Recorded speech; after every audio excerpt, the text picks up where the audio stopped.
Right sir, వీళ్ళు కాంగ్రెస్ వాళ్ళు ఏం చెప్తారంటే ప్రధానంగా గవర్నర్ వ్యవస్థను గవర్నర్లను చేతిలో పట్టుకొని వాళ్ళు బిల్లులు పాస్ కాకుండా చేసి ఇవాళ మా చేతిలో ఉన్నటువంటి కూడా మాకు ఇచ్చే అవకాశం లేకుండా చేస్తూ ఉన్నారు. బీజేపీ ఈ రకమైనటువంటి నీచ రాజకీయం చేస్తుందని చెప్పేసి కూడా కాంగ్రెస్ నుంచి ప్రభుత్వం నుంచి వస్తున్నటువంటి మాట. ఇంకోటి ఏంటంటే గవర్నర్ సంతకం చేసిన మరి మిగతా రాష్ట్రాల్లో గవర్నర్ సంతకానికి సంబంధం లేకుండానే పోయినాయిగా, దానికి చెప్పాలిగా సమాధానం. మహారాష్ట్రలో పోయింది, గతంలో ఉన్న టీఆర్ఎస్ ప్రభుత్వం దగ్గర పోయింది, ఇంకో కేసులో పోయింది, 4-5 కేసులు మన ముందు ఉదాహరణగా ఉన్నాయి కదా. మరి దాని సంగతి ఏంటి, అది కూడా అర్థం చేసుకోవాలి కదా మనం. ప్రభుత్వం ఇప్పుడు సుప్రీంకోర్టుకి వెళ్దామనే ఆలోచన కూడా చేస్తున్నట్టు వార్తలు వస్తా ఉన్నాయి. మరి సుప్రీంకోర్టుకు పోతే ఏమైనా ప్రభుత్వానికి అనుకూలంగా? సుప్రీంకోర్టు పోతే వాళ్ళు పోతే హైకోర్టులో ఉందని చెప్పారు, ఇప్పుడు ఏం చెప్తారు? సుప్రీంకోర్టులో పోతే హైకోర్టులో ఉందని చెప్తారు. ఫైనల్ గా 9th షెడ్యూల్లో పెట్టేయాలనేది మా బీసీ/ఎస్సీ/ఎస్టీ జేఏసీ డిమాండ్. ఆ దిశగా ఒక భారీ పోరాటానికి తెలంగాణలో బీసీ/ఎస్సీ/ఎస్టీ జేఏసీ 2 కోట్ల మంది బీసీల ప్రజల్ని ఆర్గనైజ్ చేయబోతున్నాం, పోరాటానికి సిద్ధం చేయబోతున్నాం 9th షెడ్యూల్లో పెట్టాలని.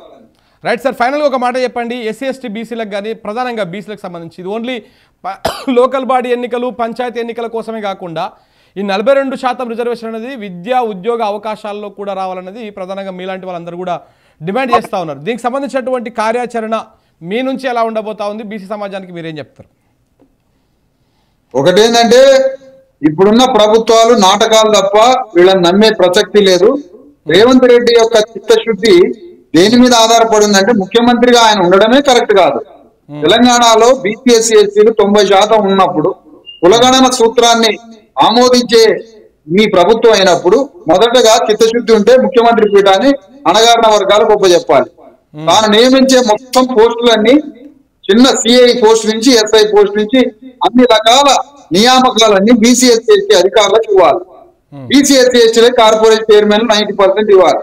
ఇవన్నీ జరిగినప్పుడు అక్కడే ఆయన చిత్తశుద్ధి అర్థమైంది. అంటే ఇది తెలంగాణ, ఇది అగ్రవర్ణ భూస్వామ్య రాజ్యంగా మలుపుతున్నటువంటి పరిస్థితి మన బీసీలందరూ అర్థం చేసుకోవాలి, ఎస్సీ/ఎస్టీలు అర్థం చేసుకోవాలి.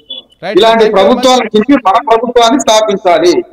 మన ప్రభుత్వాన్ని స్థాపించడం కోసం మనం ముందుగా బీసీల యొక్క రిజర్వేషన్ సాధించాలంటే అది పార్లమెంట్ లో 9th షెడ్యూల్లో పెట్టించుకునే ఒక పెద్ద పోరాటం చేయాలి.